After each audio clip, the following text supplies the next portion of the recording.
Hi, so we got a couple different Powercore frames here available. One of them is for the AEO manufacturer's 1300 series brushless motor, and the other one is for this Turnigy style 1811 brushless motor. This red frame here has the platform for the AEO motor mount, and the yellow frame here has the platform for the Turnigy 1811 style motor. And as you can see, this Turnigy style platform is smaller than the AEO platform, and so the Turnigy style one will fit into any of the Flyzone Aircore RC airframes, but the AEO style one will not fit into the Messerschmitts or the Spitfire, and that's due to this lower right motor mount leg hits the styrofoam in there, and so you need to cut out a little notch. It's only 2 millimeters by 3 millimeters, and then you'll be able to fit in the AEO platform as well into any of the airframes, and doing that modification will not jeopardize the structural integrity of the airframe. And as you can see here, the AEO motor comes with a prop saver adapter that's mounted directly to the front of that, and so you have to use the prop saver adapter when using the AEO motor. And the Turnigy style motors come with a prop saver adapter and also an aluminum bullet nose cone adapter. Now, if you would like to install the original Flyzone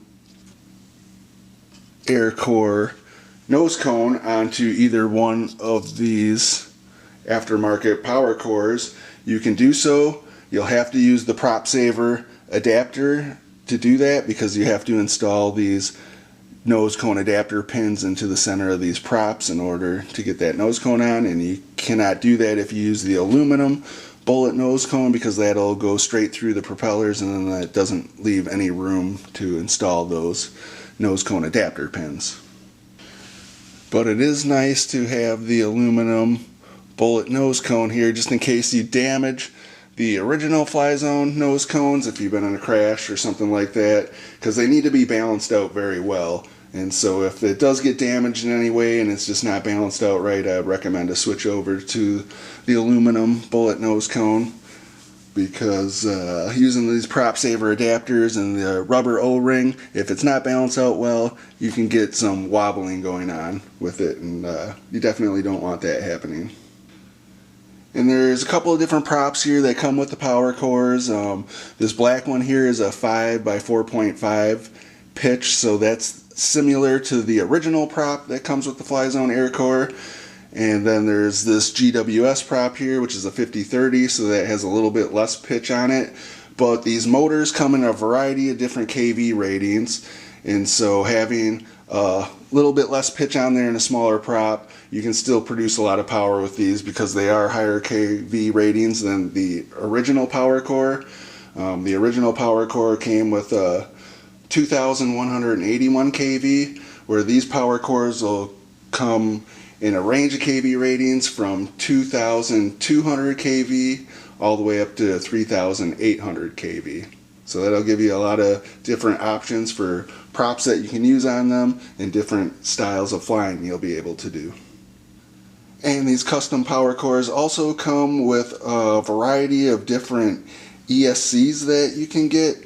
These two here have the AEO E-Power 10 amp ESC, and that has a 15 amp burst for it, and it's compatible with 2 to 3S LiPo batteries.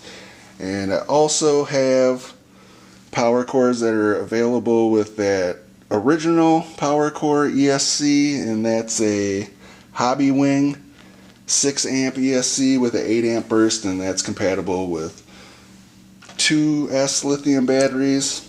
And then I also have this ESC here that's made by Buzzard Models, and that's a 6 amp ESC with an 8 amp burst also, and that one's compatible with 2 to 4S LiPos. Although you'll never be able to fit a 4S into any of these airframes. Some of them can fit a 3S in it, so you could try it if you want to. I've never tried using a 3S on any of these, so I would say do it at your own risk, and keep an eye on temperatures, because the motor's probably going to get hot for sure with either one of these props on there, so you probably want to back down to something smaller if you're going to go with the 3S. Also, you can get the Powercores with just a motor and a frame if you'd like to swap over some old equipment off of one of your original Powercores, or you can get one with the frame and the ESC, and they come with a 1.25 millimeter JST connector on there, and that'll fit into the original Powercores Tactics receiver. So if you buy one of these frames that doesn't come with a receiver, this one has the ESC servos and the motor, but no receiver on it, but it does have all those 1.25 millimeter JST connectors, so you can just swap the original Powercore receiver over to that and they'll plug right in and you'll be ready to go, and you can use whatever transmitter you were using previously. Otherwise, these Powercores here are fully loaded, so they got the servos, ESC motor, and a receiver on it.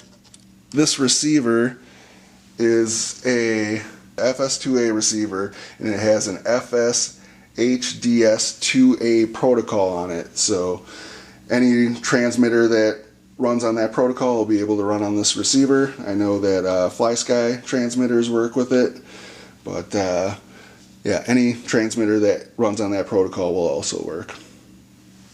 And so now I'd like to show you how to install this nose cone onto one of these Powercores.